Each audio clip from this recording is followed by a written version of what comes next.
Oromoo kan zoonii lixaa maqaa Duula Babbaa Jaallaggasaa Wagee jedhuun warreen walitti fufiinsaan leenjii waraanaa fi siyaasaa fudhatan eebbisiisuun kallattiin asitti argamnee jirra.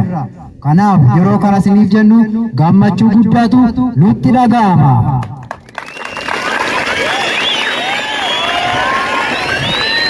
Ayyee Oromoonni martuu yookaan cufti keessanuu baga gammaddan baga gammanne.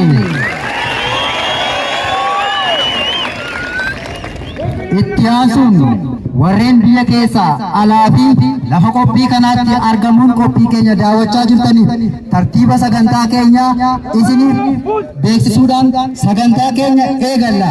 Qophiilee barsiisoo, onnachiisoo fi bashannansiisoo hedduu ofirkaa qabna.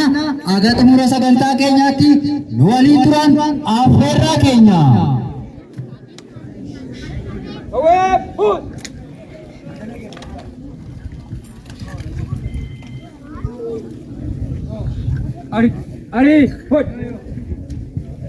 Ayyee akkam jirtu Oromoo kan fagoo dhiyoo jirtan adeemsa diinaa hundaa tooftaan irra dabartan haxxee bololootii fi hunda dandafattanii baga eebba obootiin nagaan ittiin geessanii.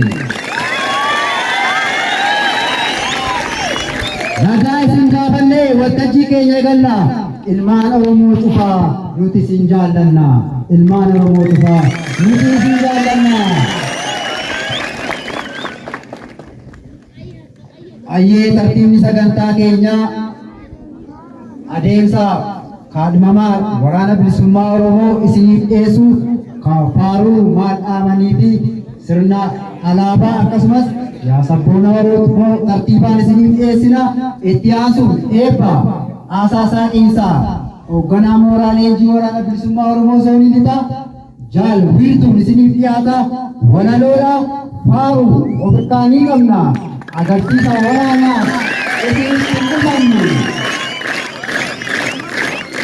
Kana malees haasaa waliigalaa ajajaa olaanaa waraana bilisummaa Oromoo jaal Maroo Durbaa Dhimmeessaati ni dhiyaata. Faaruu alaabaa kan loogoo banaa eebbaan ni oolanna.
Haamilee Gireessaadha. Haamilee.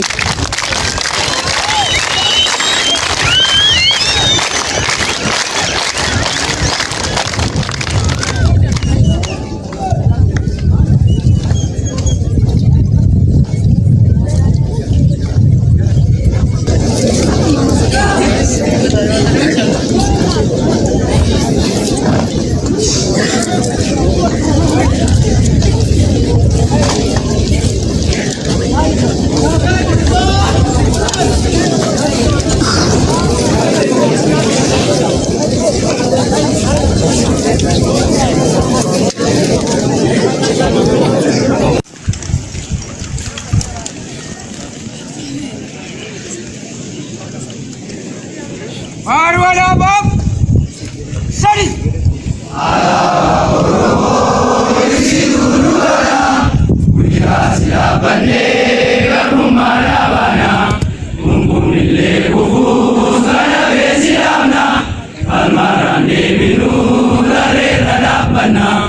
ilma sabakenya baku majirani kasilabu kecha falmara kuhani igasi bajasa labesi bolesa oromia rati gasumanapsisa asas maraya biwala umma iganga silamna ya fajido kumma balali ukesa alisaregate malato motuma Sijadati bulla buya boradulle buya sunni rufa agam yodurelle alaba oromo isi durukana buya silabane garumarabana buya silabane garumarabana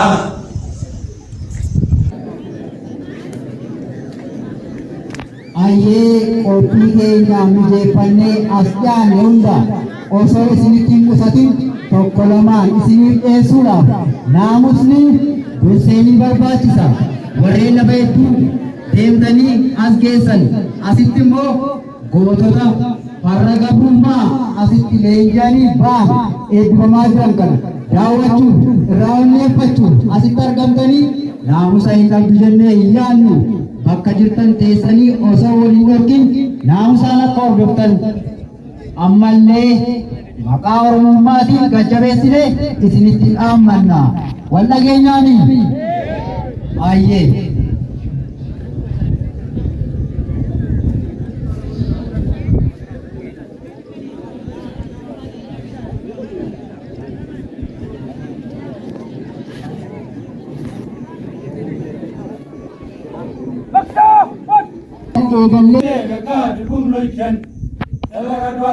عجب بك سلكتي ورقان الأرض أنا شنفر مسألة نقول يا جندون ما كان مجام نقول جندون وما كان عجب جنشي بلوج بلاد ريمونا جنشي بلوج بلاد ريمونا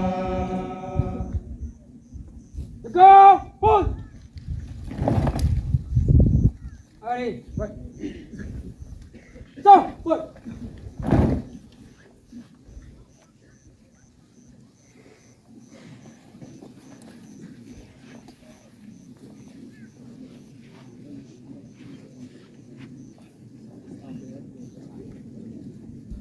Baru dalam saja lagi di Fai.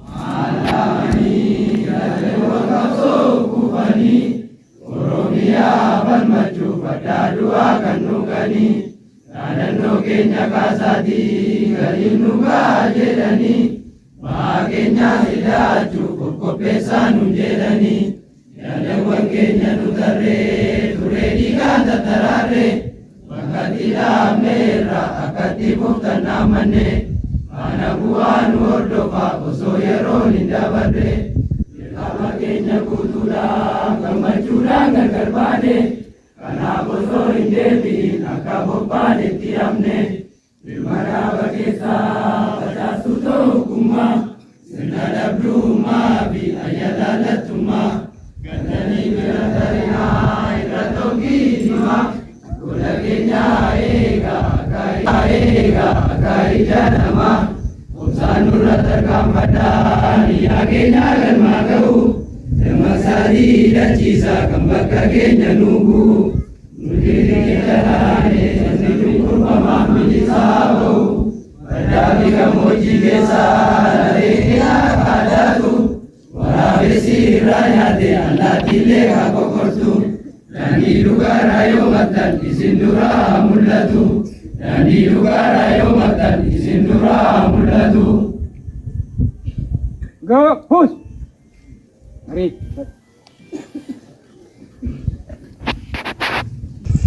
Sagantaan eegalee namummaa taasaa gara gadi taa qabu boquu gadaa qabatu. Baru, ready.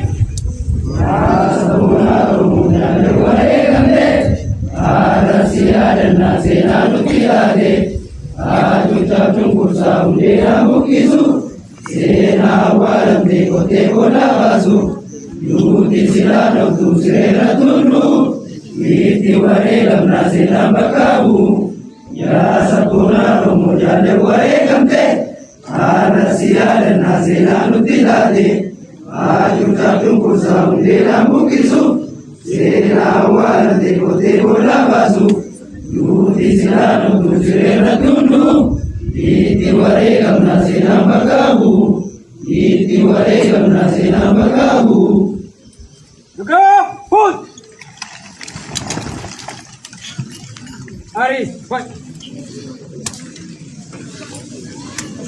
Stop, push. Hokan amna ka, go.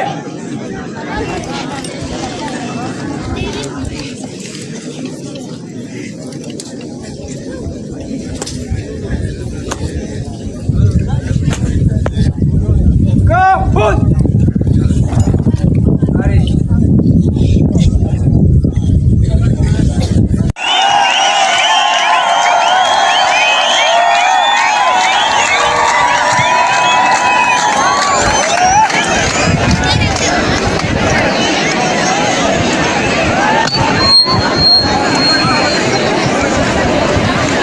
Akkam jirtu?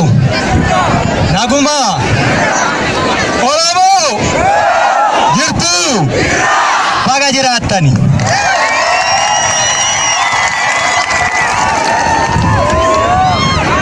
Osoo waan takka hin jenne jalqabaa naannoo kanatti argamuufu baga lubbuun jiraattanii.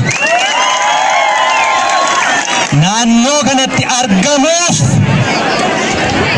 silaa argamnee turre kana duras argamne wal'aansootu nuun galle isa lafaan geenye kuffisnee otoon awwaaliin hafne jennaani bofa mataa dhooftanii manatti galtanii deebine immoo irraa dachaane xiiqiin dammarra mi'oofti dachaane immoo namne deebine amma as deebi'uuf nama meeqa of biraa dhabne Oromoo ol kaana haadholii kamucaa baatanii taa'anirraa kahafe kabajaa isinii qabna aduu keessa jirtu dadhabbii qabdu achumatti obsaa waliin dhidhiibina bakka jirtanitti suutuma hidhiiti ol dhaabbadhu jechuudha. Ol dhaabbadhu. Ol ka'i.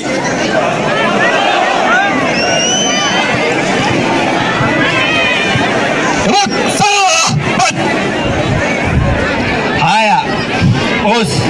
Sagalee nan gabaabsa sagalee. Dhiyaannee harkaan qabnee nu harkaa baafatu. Guduunfachuu dadhabnee yeroo hundaa hiikkatu. Hiikkatee immoo lubbuu daa'ima kichuu kaasee haga jaarsa manguddoo kabajaa nu dhorkee wareegama lubbuu yeroo hundaa nu gaafatuu sagamne qalafa kana qabannee kaasee deebi'ee illee immoo kumaatama of biraa dhabne kumaata sana iyyuu immoo dhalchuuf kanaan duras abbootii of biraa dhabne hedduutu jira waan ta'eef isaanii yaadanna calleensa sagalee namni tokko ofuma kee callisi hunduma callisaa jechuudha. Ani callise callisi.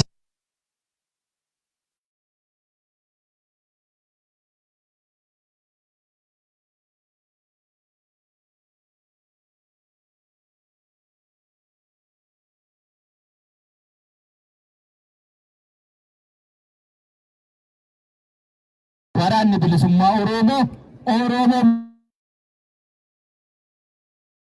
malee lafa kana namni fudhatu hin jiru jechuudha.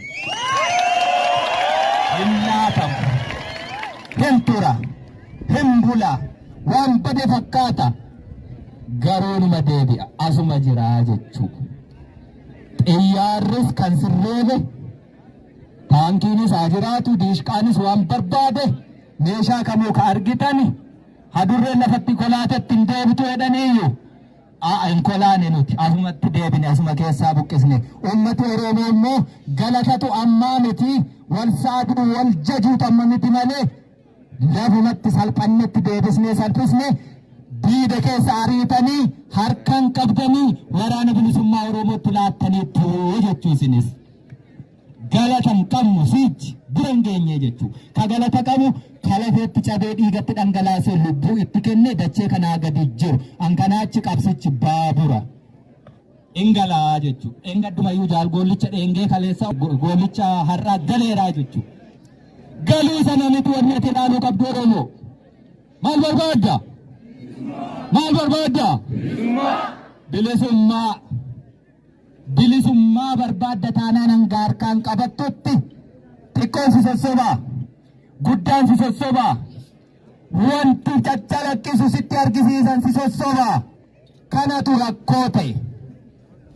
Bilisummaa jennaan bilisummaan burreen qabdu nagaan baanii nagaan galuu walqixxummaa aadaa sirna siyaasa biyya saba kana qabaachuu gaafata. Alaabaan kun dhiiga meeqaan sararamee namni kumaatamni itti kitimamee itti dhumate suni dhaabbattee hafuu qabdi jechuu asuma. Buqqa'uu hin qabdu jechuu. Kana buqqistee bilisummaan hin jiru jechuu. Hanga kana naannetti wareegamni sitti fufa. Qabsoon sitti fufa. Wareegamni sun qabsoon sun garuu kana sirnaan gadhaabee qaanii gabrummaa addunyaa kanarraa hiriyyaan qabne gadadoo gadaantummaa kana keessa ba'uu qabnaa jechuudha. Taraa sana irraa fuudhanii mimmaan meeqa buusee gale harki dabaree walli kaakaleessa isin qabsooftanii Oromummaa nu barsiiftanii waan bararree irra dhaabbannee immoo kunoo deebinee qawwee hiikkannee rakoottaa hidhaa ennaan fudhatee hin galle qawwee lafa kaa'e immoo eessa jira warri sunarra.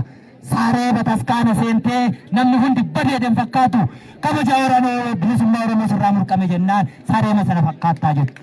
Jirtu as keessallee mataa gadi qabattanii. Jirtu as keessallee mataa gadi qabattanii warri qawwee hiikkachaa turtan. Akkasuma akkas miti. Jiru moo hin jirani? Jiru miti. Saree jechuu isaan saree sanaa jechuu. Waraanni bilisummaa Oromoo hiikkatu. Hin hiikkatu. Kumaatamaan itti hiine. Dhiiga ijoollee kichuu meeqaatitti dhangalee qawwee sana hiike lafuma nagaatti rarraafatee galee jechuudha. Kabajaa kaleessa waraana bilisummaa Oromoo biratti qabu harreen naanni akkasitti luxechaa deemu kabajaa sana sin biratti qaba Oromoo qaba hin qabu jechuudha. Waraanni bilisummaa Oromoo kabajaa uummata Oromooti. Ni badu seebeeki kaleessa harree ija waraana bilisummaa Oromoo baachuu hin danda'u. Garuu ittiin boonu nuti wallaala. Qawwee keenya irraa nuu fuutu. Dhiyeessaa nuti hin fudhannu. Kanaafuu qawween hiikamtu hin jirtu. Abbaa hiikkatetu hiikkata malee oboon hin hiikkatu. Yoo hiikkate kabajaa sana waliin hiikkata. Xumuratti goona nuti. Gabrummaatti xumura ni goona. Guduunfaatti goona. Jalqabne irrammoo hin dhaabbatu hin jiru jechuudha. Kanaaf tokkummaa waloo jiru hundumaa irratti waa waraanni bilisummaa Oromoo jedhu akka inni nama baasu argitaniittu. Taa'ee uleen naanii meeqa ta'e ulee dhiisii taa'ime ulee marraa bayyana dhuma Oromoo ulee marraati. Waraanni bilisummaa Oromoo waan sinitti himee warri qabattanii waltaajjabuu sana keessaa harkan qabdan mataa ol qabattaniituma asuma jirtu. Warri sana nageenya immoo gabaasin dhaabbattan dhaabbachuu dadhabe. Kanaaf kabajaa qabdi. Har'a gabaa sana dhaabbachuu jirra. Har'a gabaa sana dhaabbachuu jirra. Waan hin darbinedha namatti fakkaata. Onnee sanatu hin jiru. daabee facaasee hidhannoo tolfatee irraa hiikereen jedhu uffatee naan itti tolee itti dabalame hedduunsaa. Miciraan sana dhabee wal calalee inni wal calalee cicheetti hafee warqee mormarraa sun immoo har'a kooboo isaaniinis siniinis bilisa baase dachee kana dachee dhiichisaa taasise jechuudha. Addunyaan kutee iddoo inni jiru fagoo. Warri simbulchu simbutu tiiviitti reediyootti ba'ee uummata akkasii rakkate qoricha hin qabne qonni isaan fooyyofne daandii hin qabne ibsaa hin qabne bishaan hin qabne barnoota hin jirre hospitaal hin jirre uummata akkasii dura dhaabbatanii uummata akkasii qajeelchina jechuun qaanii itti qaana'uu qaba warri sun. Jijjiiramuu qaba jireenyi Oromoo bara dhufaa darbaa dhiigni isaa dhangala'aa dhiiga dhangala'u sanaan kanumtii waa dubbachuu danda'uu fi miidiyaa harkaa qabu bayees beeksisee uummanni naannoo kanaallee sanan fudhatu. Fudhattaa Oromoo fudhattaa. Inni iddoo kaanis akkam fudhanne immoo ejjenni waraana bilisummaa Oromoo baay'inni isaa hidhannoonsaa dabaluu qaba. Iddoon dammaqne gahee wareegamee dammaqsuu qaba. Oromiyaa tokkittii qabna. Kaaba, kibba, baha, dhiya, giddu galeessa lafti bal'aan suni ka Oromoo hundaati jechuudha. Kanaaf qabsaa'utti jirra. Waraanni bilisummaa Oromoo dachee biraarraa hin dhufne.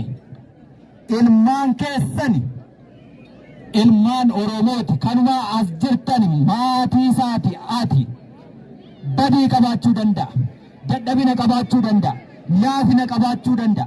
Wallaalaa ta'uu danda'a. Waan barbaadde yaa ta'u garee hedduu isaa tokkitti gabrummaa sirraa buqqisee roorroo jalaa si baasuuf kenneera. Sana caalaa waan sii kennuu danda'u hin qabu jechuudha.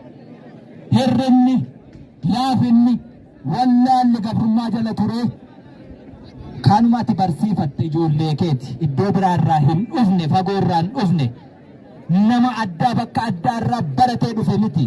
Wallaalli waraana bilisummaa Oromoo wallaala Oromoo keessa jiru. Wallaalli Oromoo immoo asimachi keessaa ba'ee dhufee waraana bilisummaa Oromoo keessa jiru.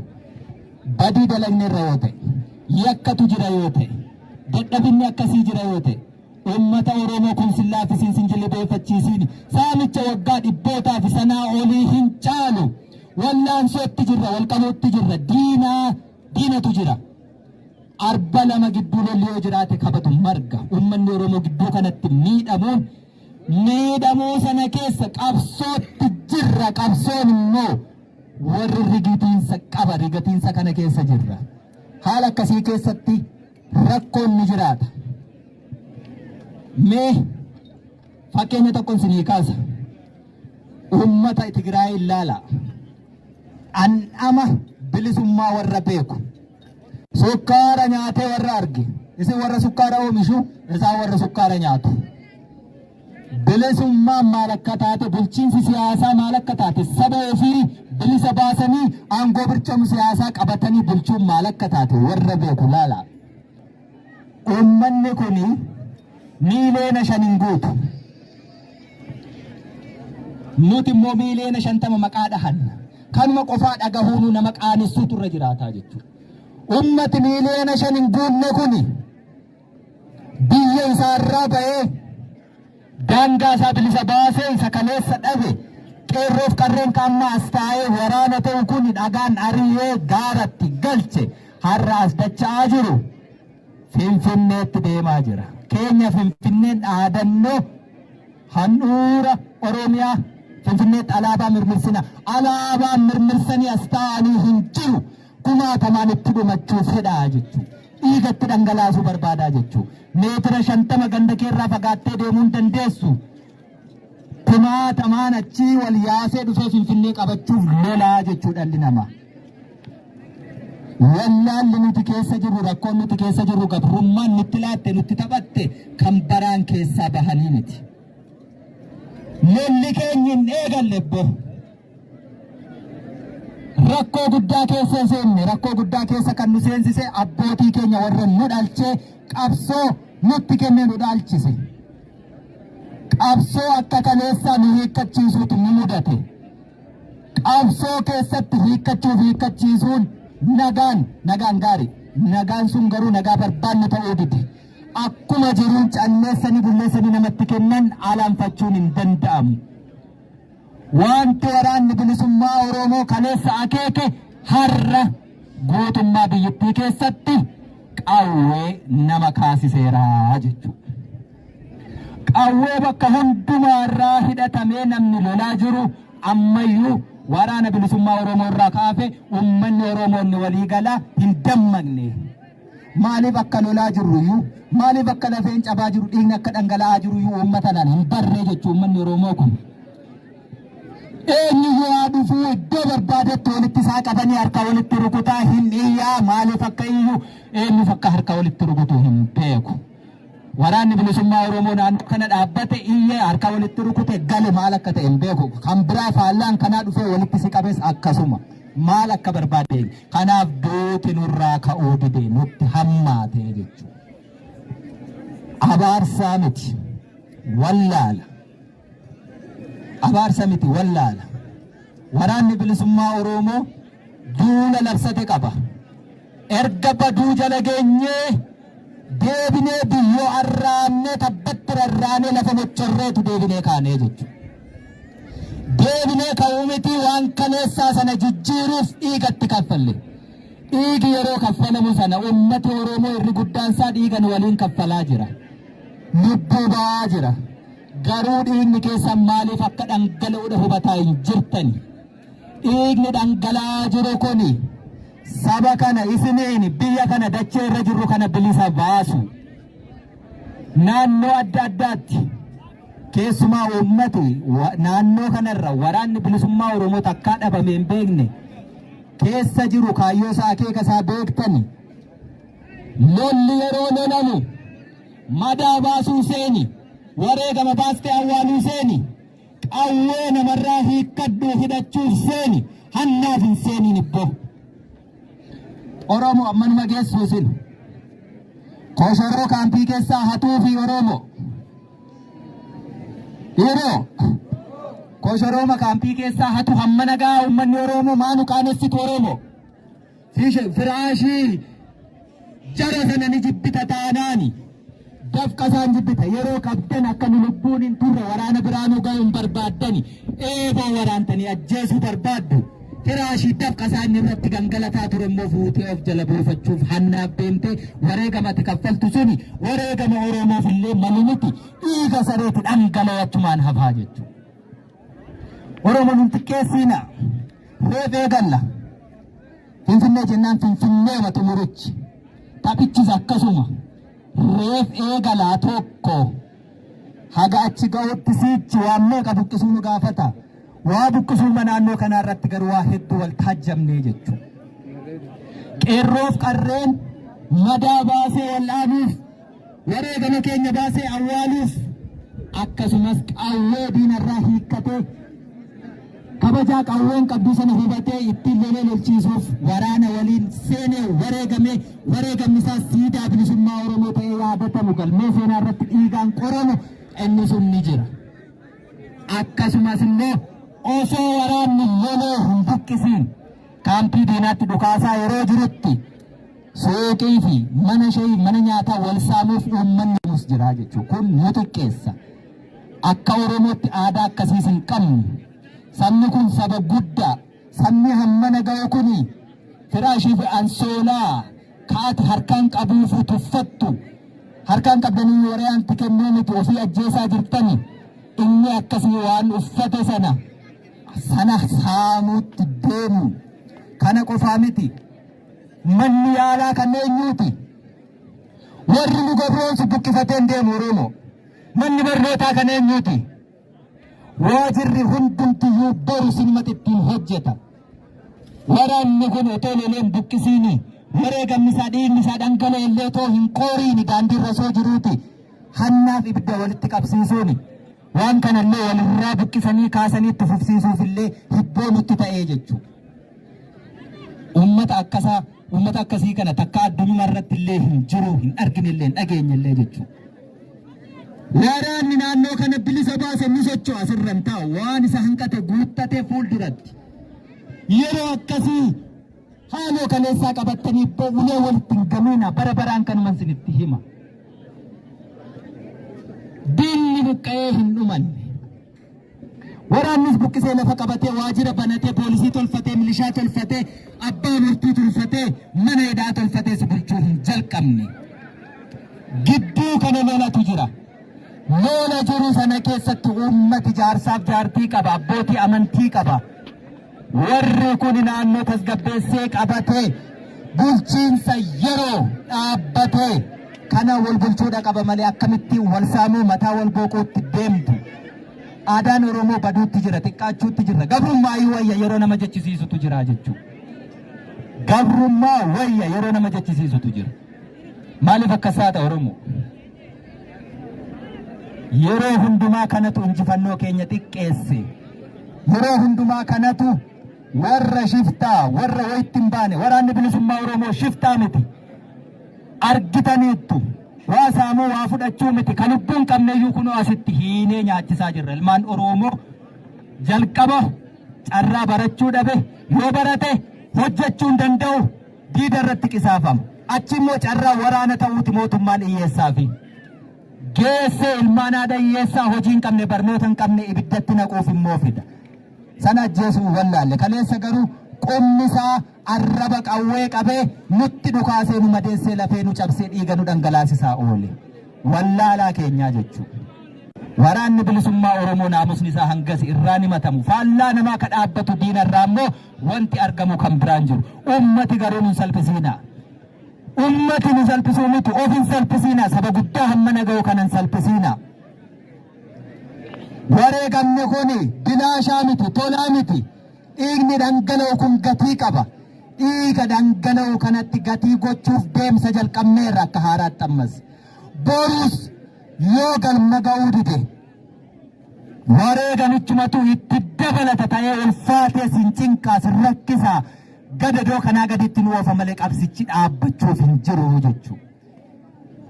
Naannoo ammarra jirtani bilisa baatan keessatti rakkoo sin mudataa jiru argitu siniyyuu. Ittiin baane siichi namni naannoo to'annaa waraana bilisummaa Oromoo jala jiru keessa jiraatu uummanni Oromoo mana baaburaa deemee midhaan daaksisachuu dandahaa hin jiru, boba'aa argataa hin jiru, zayitii argataa hin jiru, sukkaara argataa hin jiru. Isa kana qofaa miti gabaa ba'uu dadhabaa jirtu. Naannoo to'annaa diinaa jala jiru siichi buqqisuuf deemutti gabaa ba'uu hin dandeessani. Inni kun guduunfamuu qaba. Qisaasuu hin qabne wareegamicha irra dhaabbannee tarkaanfachiisuu qabna isatti aanutti. Isa kanatti tarkaanfachiisuu hin dandeessanii waraana bilisummaa Oromootas jira. Mootummaan rukutee asii kaase. Kanaaf mootummaan zayita sukkaara narraa kutee ani waraana bilisummaa Oromoo yoon ittiin oode wanni kun nafa yoottani sinitti jabaata malee hin nafu jechuudha. Ani asii deemuuf hin jiru jechuudha. Waraanni bilisummaa Oromoos asii deemuuf hin jiru jechuudha. Gidduu kanatti ofitti jabeessuuf ofitti laaffisuun kan keessanii malee hafuuf hin jiru. Bilisummaa barbaadde jettanii hanga suni galma ga'utti hin dhaabbatu. Hin dhaabbatu erga ta'e immoo mudhii jabeeffadhu. Haadholiin sabbataan abbootiin saqqii keessaniin jechuudha. Duuba deebi'uun hin jiru. Nagaa jechuun maal akka ta'an immoo argitaniittu. Namni asitti humnaan walitti sin qabu hin jiru. Fedhii keessan dhuftan keessa keessaniiti wantichatu jira hin danfa waan ta'eef. Amma namni namarraayyuu hin goru. Walirraayyuu goraa hin jiru. Daandii irratti akka barbaaddan ta'aa jirtu. Kanaan dura garuu dargaggeessi karaarraa miti. Mana ofii keessaa fuudhamee ajjeefamaa ture jechuudha. Haati hiyyeessaa mana irratti gubataa ture jechuudha. Ilmoo ganama nagaan manaa baate galgala reeffa manatti deebi'aa ture jechuudha. Beektu jechuudha. Nagaa jechuun isa kanaaf dhiiroo. Nagaa jechuun Oromoo kanaaf akka barbaadan baatanii galu. Yeroo akka barbaadan bahanii galan immoo dadhabaatu jira. Kan humna hin qabne jira. Inni humna qabu isa kana akka barbaaden bulcha, akka barbaaden dhiitaan sun immoo hin taatu naamusa qabaannu seera hordofne adeemnu. Yoo isa kana goone waraanni bilisummaa Oromoo waan as keessa taa'ee sin deegsuuf hin qabu. Itti deegdaniittu deeguu qofaa maal dubbanna lubbuutti dhabdaniittu. Maatii meeqa faca'ee kan waliin beeknu lubbuu nama meeqaatu dhibe awwaala dhabe. Maatiin faca'ee ijoolleen uummattee uummanni awwaaluu dadhabee waraabessi kan nyaate seenaan sinitti maa jira miti keessa jirra ammayyuu itti jirra ammayyuu beektu waliin beekna. Isa waliin beeknu kanaaf maaliif bishaan itti naqxu? Yoo itti qeensaa jirra dhiiga keenya kana xoofoo yookaan waancaa yoo guute malee hin dhaabbanne bilisummaan keenya sin mirkaneeffamne isa sanatti guutaa jirra. Yoo sanatti bishaan naqaa humna namaa qabeenya namaa lubbuu namaa beeku kana hundumaatti bishaan namaa deema yoo ta'e xoofoon sun isin guutu duuti sun isin dhaabbatu. Kanaaf naannoo waraanni bilisummaa Oromoo dhiigatti cabee lafeetti dhangala'e lafeetti cabsee dhiigatti dhangalaasee lubbuutti baasee bilisa baase keessatti uummanni Oromoo jirtan dadhabbii hedduu qaba. Wal'aansoo waan ta'eef xiiqii namaan qabattan zayitiin dhibuun sokkaarri dhibuun Oromoo maal dhabe dimicha lafaa yaasa akkasumatti Oromoo kana qabna yoo ta'e ashabooyyuu yerootti akkaataatti tolfatan beeka jechuudha. Abbootiin keenya daaraa bareedduu ishee ibidda jalaa fuudhee bullooftuu isheetiin nyaatee bara ba'a Oromoon kana keessaa haa baanuree xiiqii sana qabattanii gad hin dhiisinaa hin gumgumiinaa. Waraanni bilisummaa Oromoo bakka hundaatti daandii cufee mootummaan zayitii fiduu dide ka zayitii fidatu sii boru zayitii shukkaara safaraan osoo hin taane hanga oomishiteef hanga bitachuu dandeessu. Isa kanaaf qabsaa'utti jirraa jechuudha. Waan fal'aanaan safaramuuf jettee jechichi hin darbu barichi garuu ni darba jecha hin dabarre akka ulfa lafee namatti fannifame hafu hin haasahiina. Ilmaan keessani kun yoo as jiraachuu baate iddoo biraa jira. Ijoollee keessantu keessa jira jechuudha. Kan kana godhe ka danda'e qawwee kana ku fudhate Oromoo yoo du'uu ta'e nama hedduuf biyya hedduuf gartuu hedduuf du'eera Oromoon. Eertiraafuu du'eeraa jechuudha. Gaafa Tigraay biyyi nurraa fudhatamte Itoophiyaan jedhe. Har'a biyyichi Oromoon irratti wareegama kumaatamaa kaffalee hin jiru Eertiraaf laatame. As deebi'ee dhaloota ofitti deebi'etu jiraarra ofiif wareegamuu ka barbaadu. Dhaloota akkasiitti dhaltaniittu hankeessani. Kun immoo dogoggora hedduu qabaachuu danda'a. Maal jennaan asumaa ka'e kaleessuma fagoorraan dhufne barnoota addaa leenjii addaa hin qabu. Lolachuutti jira gaafa lolatee xumurate immoo inni beeku dhufee iddoo barbaaderraa bulchuu danda'a. Ammaaf garuu dogoggora uumamu hunduma ciniinnadhaa obsaa. Waraanni bilisummaa Oromoo akka inni waa tokkoyyuu hin qabne uummata Oromootu beeka. Maal jennaan harka keessan laalleetu qabsoo ofitti hirkannoo isinnuu safartani gumbii keessan keessaa kiisii keessan keessaa daa'ima keessan hagabsitanii kan nuu laattanii qabsoo gaggeessuutti jirra. Kanaaf waraanni bilisummaa Oromoo hankeessan ta'uu abbummaa sintu irraa qabaa jechuudha. Abbummaa irraa qabdan kana itti deebiftanii itti dheebottanii yeroo inni baay'atee kumaatamaan lafarra socho'uu jalqabu sinii yaaddessiini. Maali gatiitti moo walitti rigachaa darbaan jirru obboo karaarraa nuu gadi jennee beennaa oboo. Akkas jennee beennaa oboo jettanii beektu uummata Oromootiin. Oromoo boon akkas siniin jedhee yoo balleessitaniitu ta'e immoo sin gaafata. Ankanaachi akka barbaaddanitti hafuura baafachuun sun jaarsi jaartii yaaddoo malee rafee buluun sun dhiigaaf lafee sanaan nufe lubbuu sanaan nufe kanatti iggiti yaa goonu hangasitti waliin nuffinu jalqabneerra. Duuba deebiin hin jiru ni buqqisnaa hin buqqa. Gabrummaa hundee hin buqqisnaa. Dadhabni ilmaanitti guddisnaan kaleessa suni seenaa warra kana godhe abbootii keenya kaleessa Oromoon hanganni ga'u ilaalee har'a hin dandeenyu ilmaan boruu goruu ni goote. Ilmaan sun nuyi jechuu har'a. Ilmaan gabrummaa hundee hin buqqistu nuyi malee ilmaanitti hin guddisnu ni buqqa. Lubbuun jiraachuun hin danda'a lubbuun jiraachuu dhiisuu ni danda'a. Amma sirratti deebi'een sinitti hima ni buqqa. Bilisa ni baanaa jechuudha. Ni buqqa. Akka buqqa'e immoo argaa jirtu. Akka inni buqqa'e kan argitan immoo isa kaleessa baddeetti shan taateetti lama taateetti awwaalamteetti duuteetti jechaa ture. Harkaan qabnee hiineetu boqqolloo sooraa jirra. Bakka kana eenyu si kaa'e?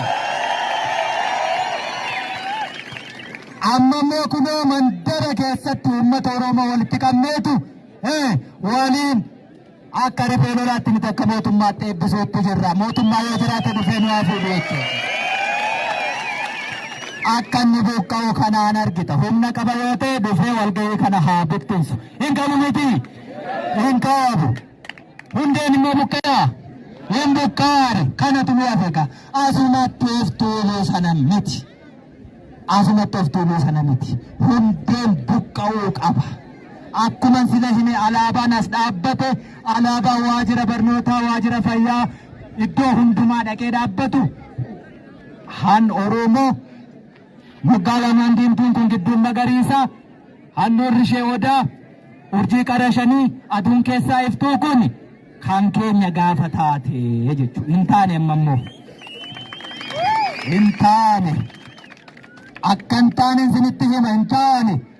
Waajjira adda addaa dibdanii naannoo adda addaa dibdanii qalama girgiddaa adda addaatti dibdanii isa mazooraa jettan marfaataa adda addaatti dibdanii booddee immoo deebitanii irraa dhiqaa jedhamtanii dhiiqtanii yeroo dibaa turtanii dhiichisaa turtanii hin geenye Oromoo jennaan dibdan sanaaf immoo gatii kaffaltani.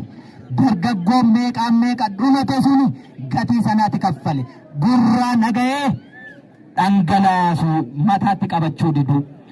Amma sinnumanne ni dhaabbate akka asitti hafu yoo asitti hafee waajjira kee keessatti alaabaa Oromoo faarfatte ishee kana gaafas xumura argateera ka jennu.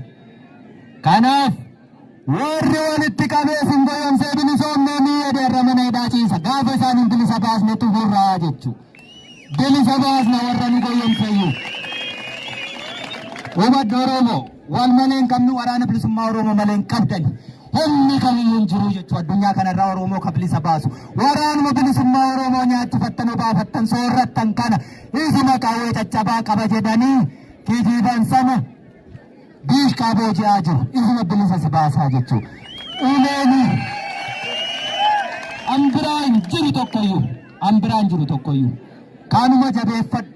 Inni afaaniin lallabee fixe hundumtiyyuu akka itti dhabe waraana bilisummaa Oromooti eeggataa jira. Warra dogoggoree sin dogoggorsellee bilisa baasnaa. Jawaaruma faayuu baqqalaafaa warra qawwee nurraa eega. Sodaan qabnu dhoksaan qabnu. Baqqalaan qawwee nurraa hiikeera mana hidhaa ciisaa. Qawween hiikes deebisnee hiikne ittiin bilisa isa baasnaa. Gaafa achi keessa waraanni bilisummaa Oromoo harka isaa qabee gototee gadi isa baase gaafa si bilisummaan keenya. Kanaaf karaan dhaabbatiin inni ichisiin waa xiqqoon hin sobiin hin sobsobamanii sichi fagoo nu hafaa jechuudha.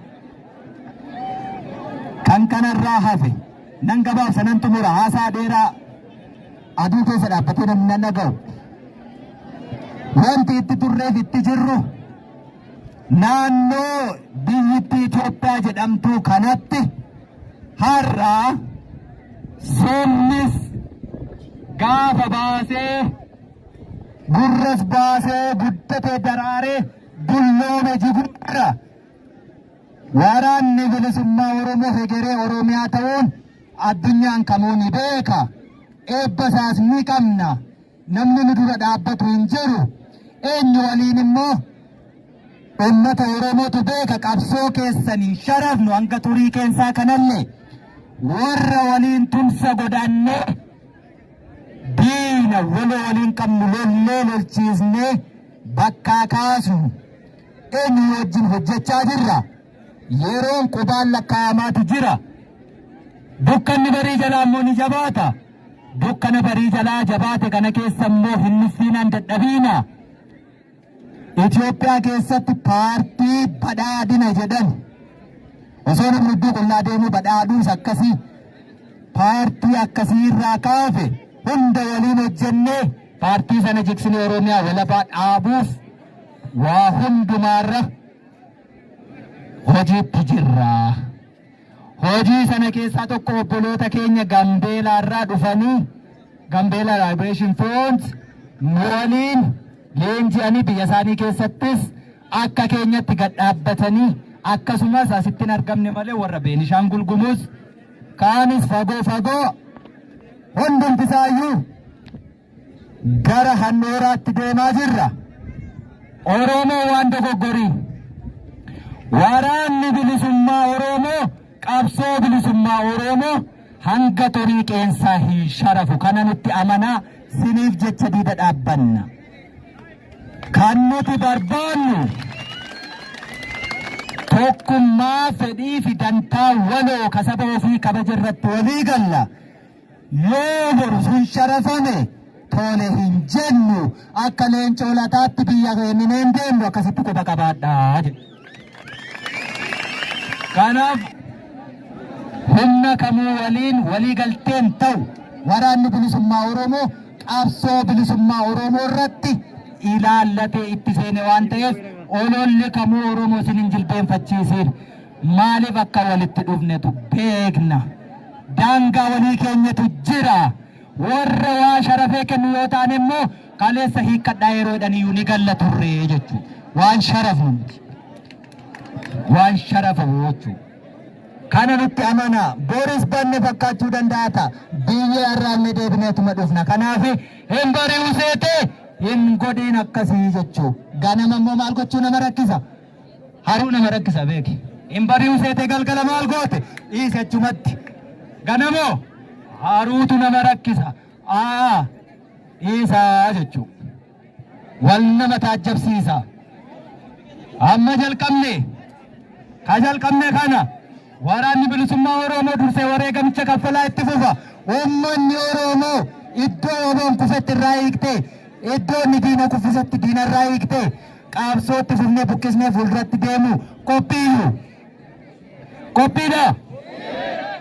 Lolli kun itti fufee irraa hiikna nagaatu dhibe waan ta'eef qophiiyu. Akkuma kaleessa gaafa asii buqqisnee harkaan qabdanii fiddaniitti isatti aanuufis qophiiyu. Qophii taanaan sana ni goonaga. Booruma ganama jalqabaa jechuudha. Duuba deebiin immoo akkan jiraan. Kan kanarraa hafe hangabaabse xumuradheera. Haasaa dheeraa sinitti mani yoon qabattan ta'e gati hin qabu. Kanuman siniin jedha. Warra asitti walitti qabamee nu waliin leenjii xumuratee qabsoo akkuma saba cunqurfamaa kamuu deemnee gaggeessina jennaan walitti dhufetaa waloo irratti hundoofne obboloota keenya waliin jirru irratti namni bakka isaan bu'ee uummata Oromoo dubbisuu barbaadu jira. Egaa wacaan akkatti nama dhaggeeffatan hin qaban alagaan illee waan namarraa fudhate fakkeenyummaa kennaafi wal dhaga'uu wal dhaggeeffachuu fi walii ajajamuu fakkeenyummaa akkasii kennaafiiti waa isinirraa baratanii galaa waa isinirraa kudhaammatanii adeemani warra waa jalqabe warra jalqaba waa gadu dhaabbatu waan ta'eef waa isinirraa baruu qaba warri kun hubattanii mee takka warri kun waa isinirraa baree adeemu naamusumaan gattaa.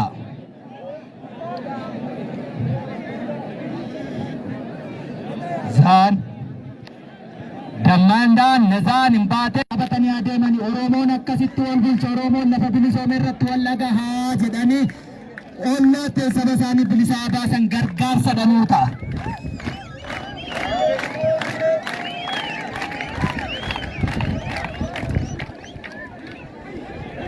Akkam jirtu ummattu Oromoo akkam jirtu? Akkam jirtu? Nagaa. Naguma.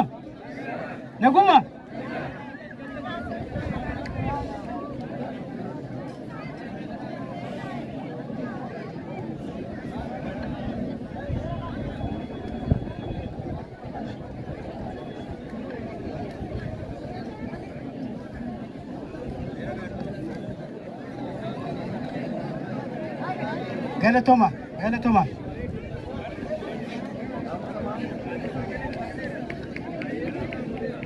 Afaan Oromoo fixeerra. Ayyeen.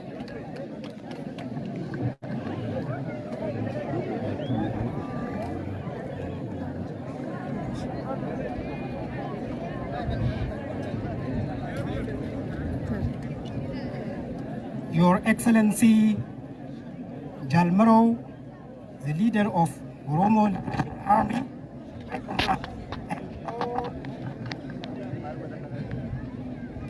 and all the leaders and members of Oromo Liberation Army in all parts of Oromia. Your Excellency, the trainers and staff of Oromia Liberation Army Military Training Camp, Your Excellency, the respected young men and people of Oromia, ladies and gentlemen.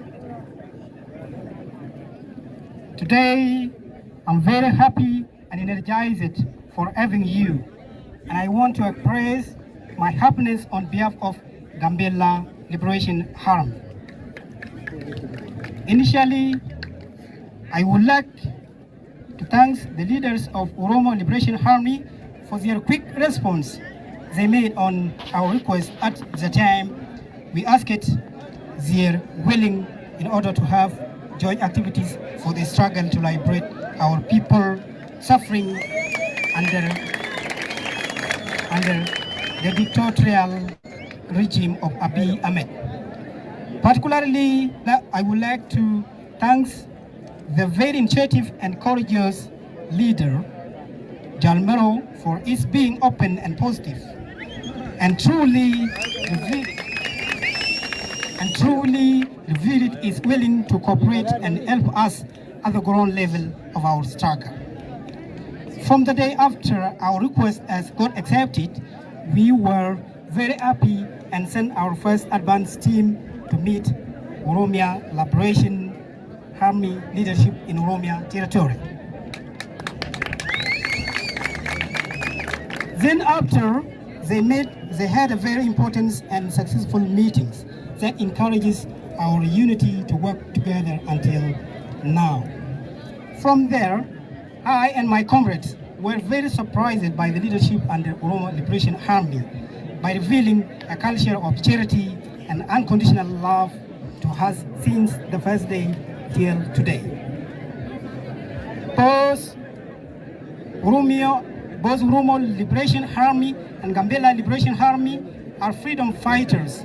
They are fighting against the same enemy for the same reason, in order to bring back the naturally given dignity and freedom that their people have lost for a very long time until today. Both Oromia and Gambella are the regions sharing the same boundary, Tielzen, and it is not by their choice to live together. Rather, it is an arrangement made by nature.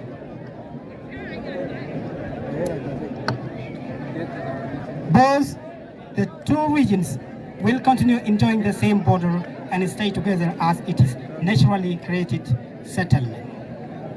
Today, the Oromo Liberation Army and Gambella Liberation Army together graduated thousands of soldiers for the ongoing struggle against the dictatorship regime led by Prosperity Party.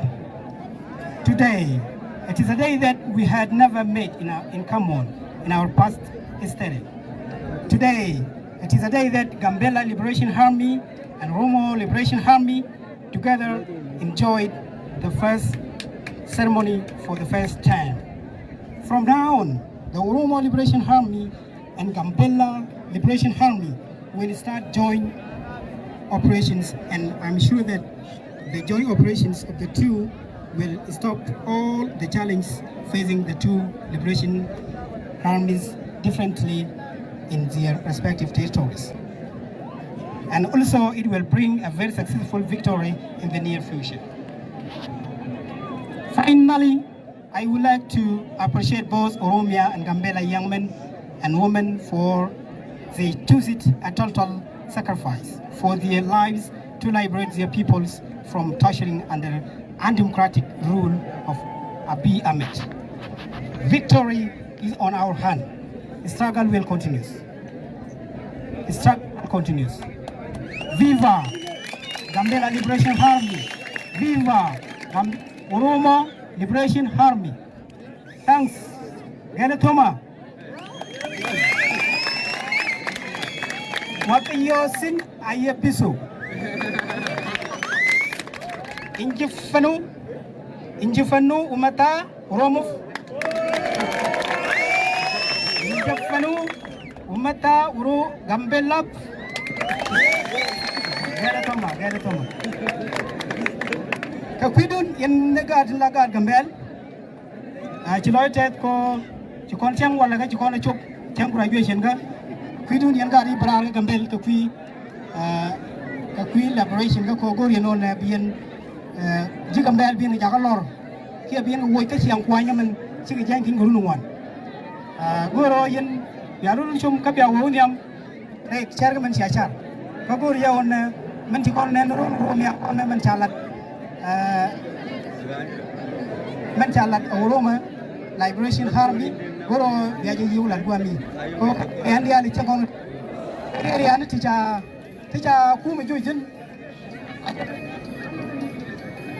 ajan tidor ju kan ku ma wa ma siga ji ku mi kan ju amani yan ba goro biya on area no kon gwa mi gor ja on bu kon gwat ba te gwat bu kon go kap aba bu kon gan man kon bu kon invite and then bu kon celebration mi jirke celebration me ban jawlat gwa mo lor bi chan library gwa jirke me chala da gan man kon viva Gambela Liberation Army viva Oromia Liberation Army thank you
Sagale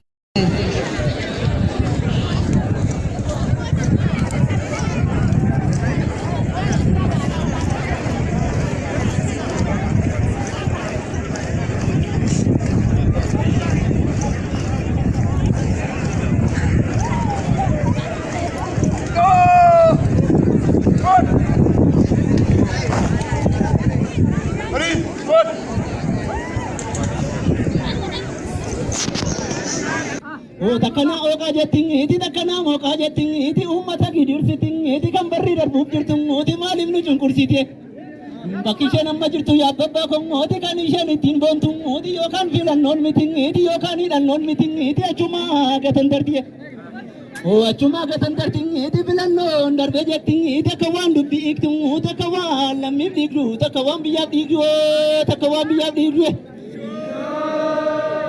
sayon ena bobesa ena bariso muri ka en sena odessa sena lammi godur boseti bobadese mani fala tasok lammi inko mal ballese ormi mabolinost boti milan indem tu garad alloti mal tibi omanum gotu yero abjorti mal gota ko nabir matu sarera karagat wobo ko nabjirat gade makasibat gade makasibat yo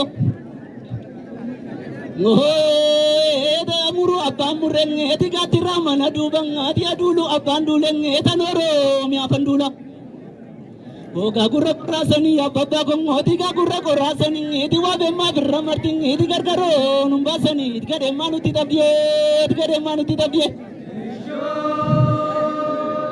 Yo sare mana sente ya baba ko ngoti yo sare mana sente ngeti do tamo na to tare ngeti yo ro nu tamma ngeti do tamo bakatare aku kula gasana ya jollu shen ngeti aku kula gasana ngati boye magala lo ting ngeti aku tu gola kam nang ngati aku tu din ka kam nang ngoti kana par kanu oti kana par kanu oti kana par kanu oti sindur lagana dabi lagamasi ke Bisena lamanadami nabimaike Simbiro shedim biti ya papa ko ngoti simbiro shedim biti hedi mali bari wachi ting hedi sagote wanta betu jarrong hotar ka kenya jipite basbasem basam betu ya jollu sheng hedi basbasem basam betu ngoti gaden nama fokor ting hedi sadaka wesin kam nu thimalin mal fokor tiyo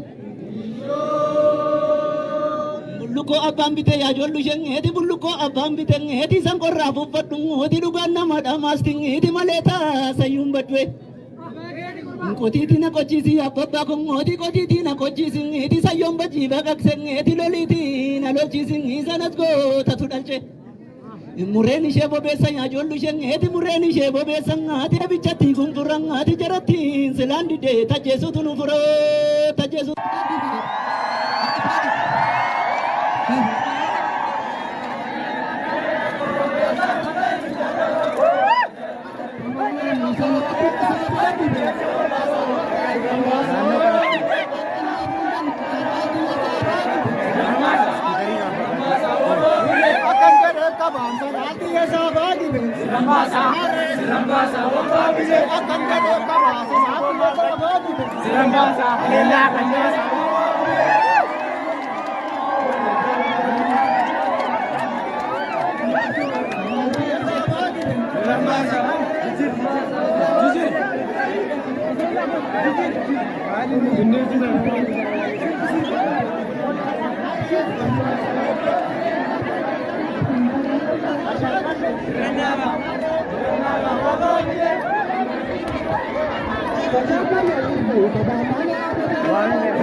Hot.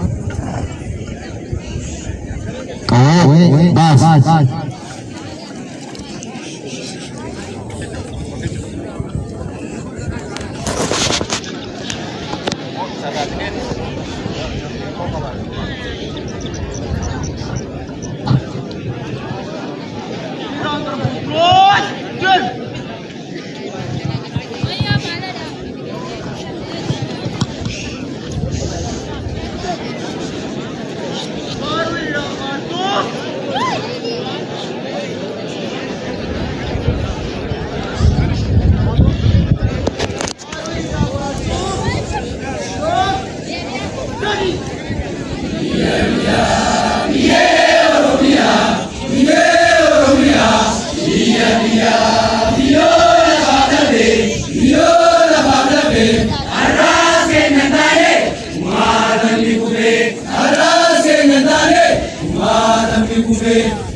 Amle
Radio raadiyoo arraata biyyoolessa oromiyaa qophii keenya arraatiin eebbaa kaadhimamtoota waraana bilisummaa oromoo kan zoonii lixaa maqaa duula bobbaa Jaalaggasaa Wagee jedhuun warreen walitti fufiinsaan leenjii waraanaa fi siyaasaa fudhatan eebbisiisuun kallattiin asitti argamnee jirra.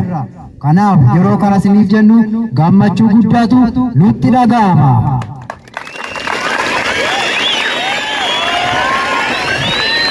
Ayyee Oromoonni martuu yookaan cufti keessanuu baga gammaddan baga gammanne.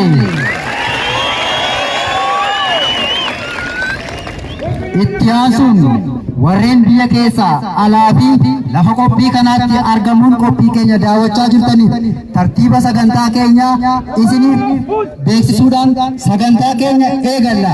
Qophiilee barsiisoo, onnachiisoo fi bashannansiisoo hedduu ofirkaa qabna. Aga xumura sagantaa keenyaatti nu waliin turan affeerraa keenya.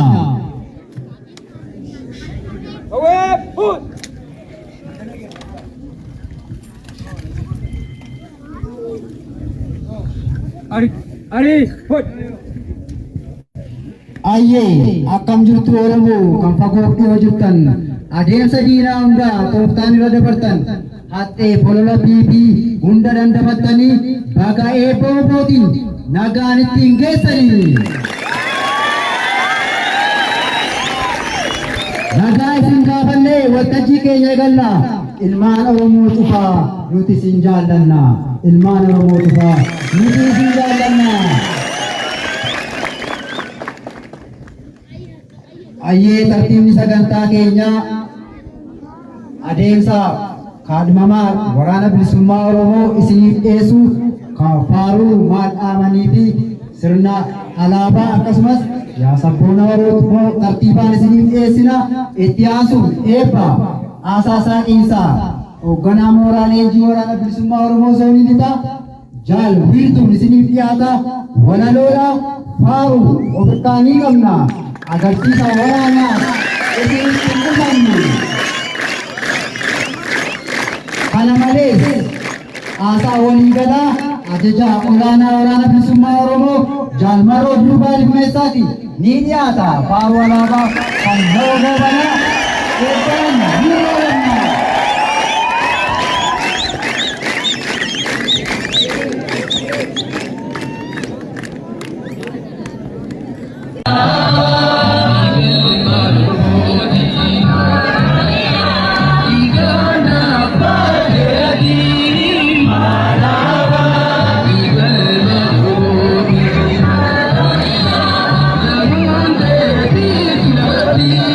Hallelujah.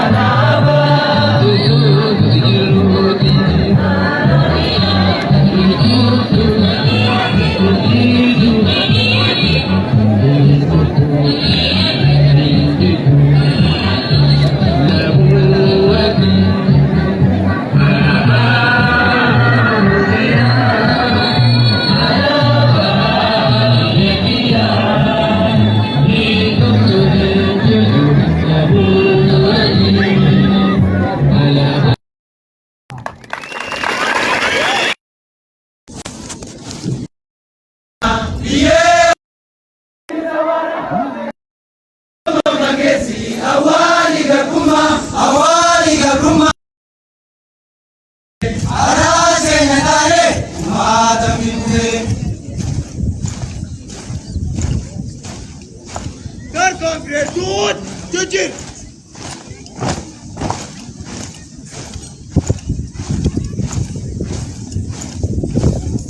Huwag ka nang nagabuto! Yan!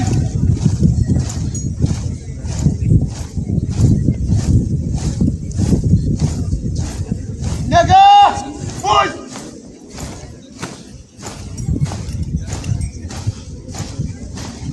Sa! Push! Huwag ka nirtut! Yan!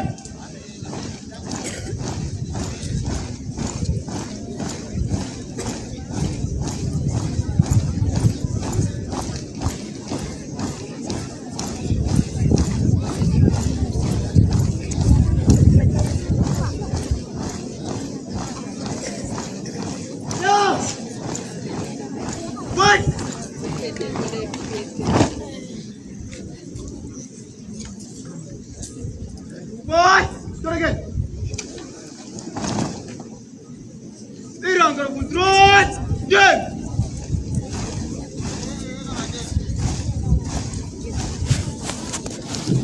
Amile Mutupata. Amile dan Karata Kesehatan.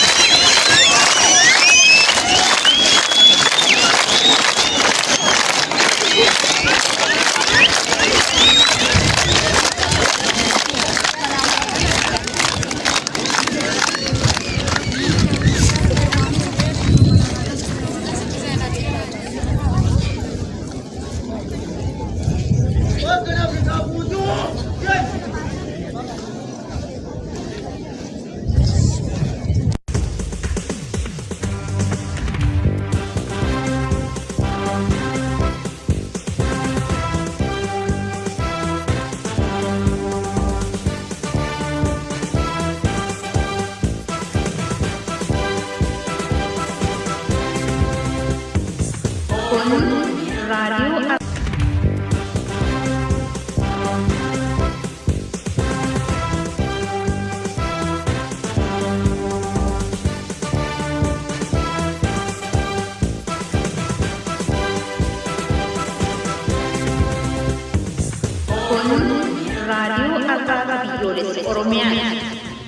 Radio Raadiyoo Arraata Biyyoolessa Oromiyaa qophii keenya har'aatiin eebbaa kaadhimamtoota waraana bilisummaa Oromoo kan zoonii lixaa maqaa duula bobbaa Jaallaggasaa Wagee jedhuun warreen walitti fufiinsaan leenjii waraanaa fi siyaasaa fudhatan eebbisiisuun kallattiin asitti argamnee jirra.